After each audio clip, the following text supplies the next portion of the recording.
Hello everyone, hope you're having a wonderful day. Today, we're going to explore a quiet countryside story where a small child's illness brings two broken hearts closer and where staying becomes more meaningful than ever running away. If you enjoy heartfelt stories like this, don't forget to subscribe to the channel so you won't miss the next videos. That afternoon, the countryside seemed to sense something was wrong. The sky darkened faster than usual, clouds hanging low and drifting slowly, heavy with the same quiet worry felt by the people below. The air was still, thick in a way that made even familiar sounds feel distant. Inside the small thatched house, Little Nie lay on a narrow bamboo bed, her body curled slightly on her side. Her cheeks were flushed with fever, her skin warm, her breathing light and uneven, rising and falling like she was trying not to disturb anyone with the effort it took just to breathe. Tu Diep sat close beside her, never leaving the child's side. One hand rested gently on Nie's forehead, checking the heat again and again, as if hoping it might cool under her touch. In her other hand, she held a warm cloth she had wrung dry, wiping the sweat from Nie's temples and neck with slow, careful movements. Every motion was deliberate, restrained, like she was afraid that even the smallest pressure might wake Nie or make her uncomfortable. Her face stayed calm, but her eyes betrayed her, focused, worried, and tired in a way that came from hours of quiet fear. James stood near the window, leaning against the wooden frame, his arms crossed but tense. He hadn't moved from that spot for a long time. His eyes followed every small change in Nie's breathing, every shift in her expression. The familiar ache of worry tightened his chest, but this time it felt different, deeper, heavier. This wasn't the distant fear he used to carry when problems felt abstract or far away. This was immediate, real.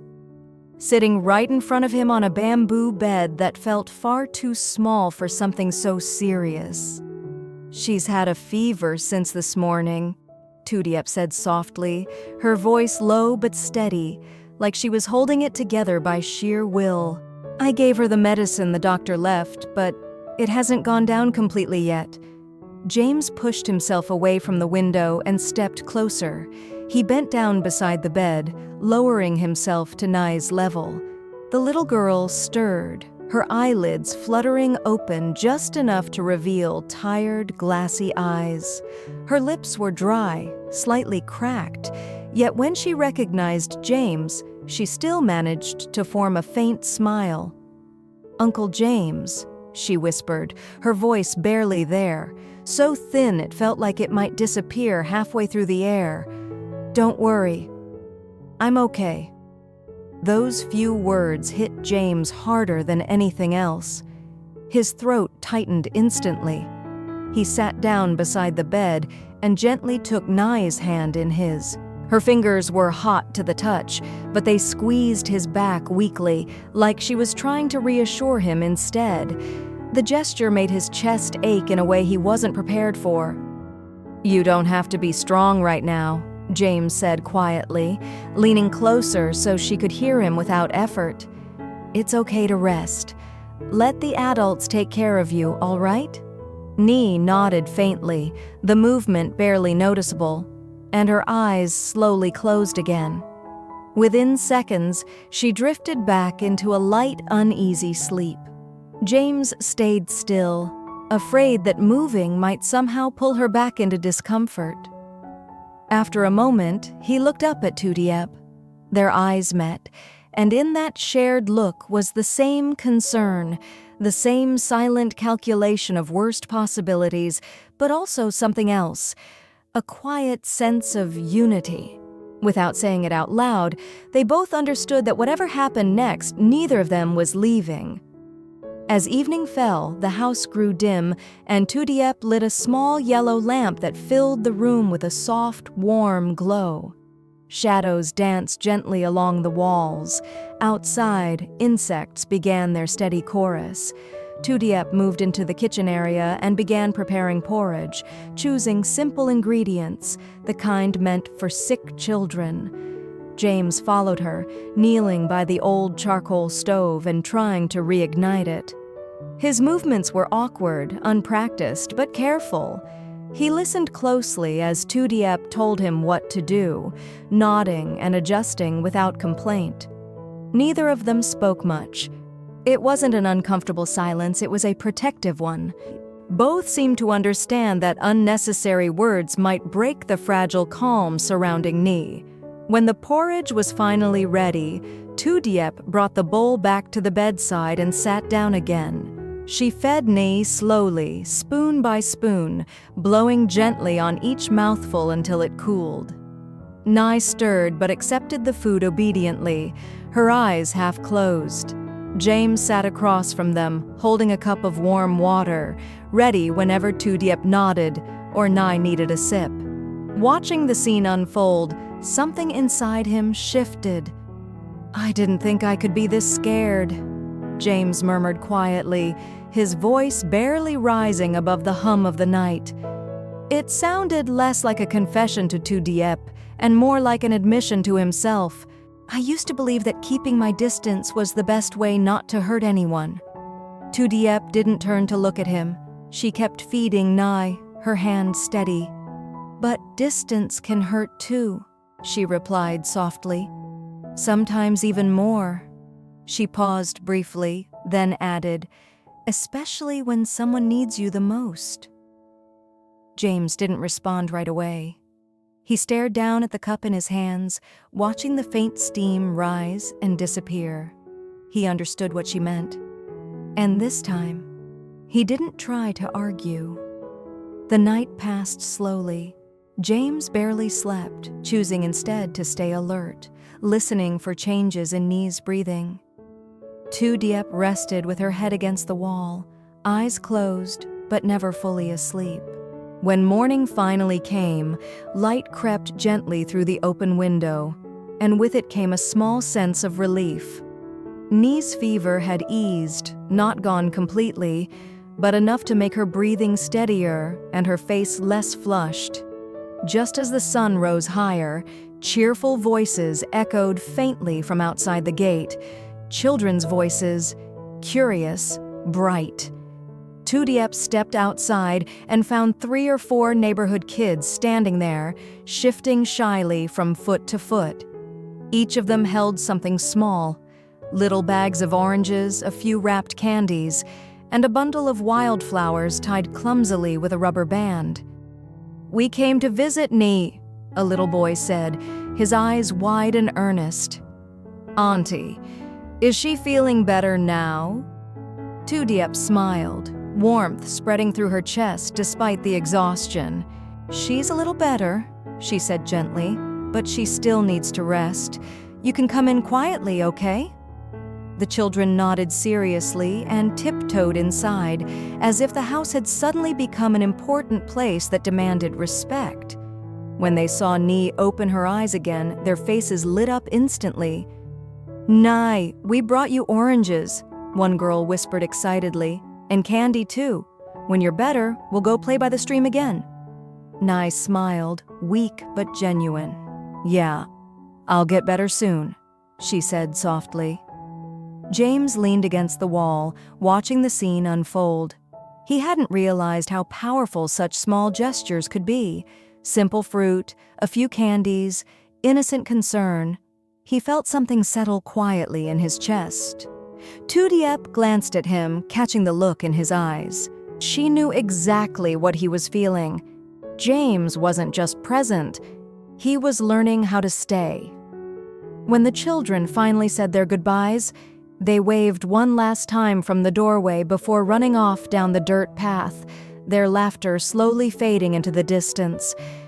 Inside the house, the quiet returned, but it felt different now.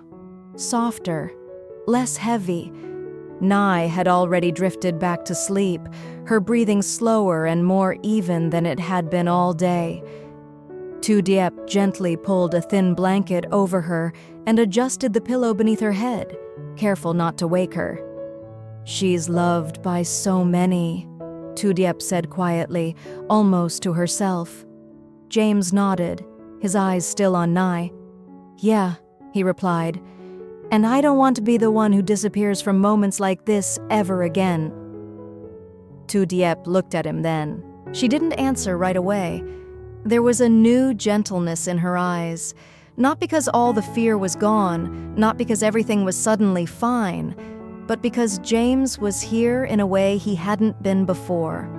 Not restless, not halfway out the door, just here. Outside, the bamboo leaves rustled softly in the breeze. Sunlight spilled through the open window and landed across the floor, warming the room inch by inch. Inside the small house, the worry hadn't vanished, but it had been divided, shared between two people instead of carried alone. And somehow, that made it lighter. The rest of the morning passed slowly. Tu Diep prepared light meals, checking Nie's temperature every so often, while James cleaned the house quietly, sweeping the floor and boiling water without being asked. He moved carefully, almost cautiously, as if he was afraid that one wrong move might break the fragile balance of the day. Every now and then, he glanced toward the bed, just to make sure Nie was still sleeping peacefully. When Nie woke up again, she looked less tired than before. Her eyes focused more easily, and when she saw both James and Tu Diep nearby, a small smile tugged at her lips. "Did the kids leave already?" she asked softly. "They did," Tu Diep said, sitting beside her, "but they said they'll come back when you're better." Nie nodded, satisfied. She turned her head slightly and looked at James. "Uncle James, you stayed all night?" James smiled faintly. "Yeah, I wasn't going anywhere." Nie studied his face for a moment, as if trying to understand something bigger than her words. Then she said, "That's good." The simple sentence landed quietly, but it stayed with James. Later that afternoon, Tu Diep suggested that James get some fresh air. "I'll stay with her," she said. "You look like you haven't slept in days." James hesitated, then nodded. He stepped outside and stood beneath the shade of the bamboo trees. The countryside stretched out before him, peaceful and unchanged, as if the world had never known fear or illness. He took a deep breath and realized how different this felt from the times he had walked away before. This time, stepping outside didn't feel like escaping. It felt temporary, like he belonged inside that house now. When he returned, Tu Diep was sitting by the bed, quietly humming a tune Nie seemed to recognize. James leaned against the door frame and watched them for a moment before speaking. "You know," he said carefully, "I used to think being strong meant handling everything alone." Tu Diep glanced up at him. "And now?" "And now I think it means staying," he replied. "Even when it's uncomfortable, even when it's scary." Tu Diep didn't answer immediately. She turned her attention back to Nie, smoothing the child's hair gently. After a moment, she said, "Staying is harder than leaving. That's why it matters." As evening approached again, Nie's fever had nearly broken. She was able to sit up for short periods, sipping water and even asking for a little more porridge. The relief didn't erase the exhaustion, but it softened it. James and Tu Diep took turns resting, though neither of them went far. At one point, James found himself sitting on the floor beside the bed, back against the wall. Nie watched him quietly, then asked, "Uncle James, will you come back tomorrow too?" James didn't hesitate. "Yes," he said, "and the day after that, as long as you need." Nie smiled, reassured, and lay back down. As night fell once more, the house settled into a gentle rhythm. Tu Diep dimmed the lamp and sat beside James. For the first time all day, neither of them was actively doing something. They just sat there listening to Nie's breathing, listening to the night. "I don't expect everything to be easy from here," Tu Diep said softly. "I know there will still be days that are hard." James nodded. "I know, but I'm done running from those days." She turned to look at him, searching his face for hesitation, for doubt, but all she saw was resolve, quiet, steady, and grounded. Outside, the countryside settled into sleep. Crickets sang. The wind moved gently through the bamboo. Inside the small house, 3 lives rested close together, bound not by promises or dramatic declarations, but by presence. This wasn't a dramatic turning point. There were no grand gestures, no perfect endings. Just a child slowly getting better, 2 adults learning how to stay, and a shared understanding that love wasn't proven by disappearing to protect someone. It was proven by showing up again and again, especially when it was hardest. And for James, for Tu Diep, and for Little Nie, that quiet lesson was enough to begin something new. In a quiet countryside home, Little Nie falls ill, drawing James and Tu Diep into a shared moment of fear and responsibility. As they care for her together, their past misunderstandings and habits of distance slowly surface. James realizes that disappearing to protect others only caused deeper pain, while Tu Diep reminds him that presence matters most when someone is vulnerable. The arrival of Nie's innocent friends, bringing small gifts and simple concern, softens the heavy atmosphere and reveals the quiet strength of community. Through sleepless nights, shared worry, and gentle care, Nie slowly recovers. More importantly, James learns that love is not proven by sacrifice from afar, but by staying, showing up, and facing difficult moments together.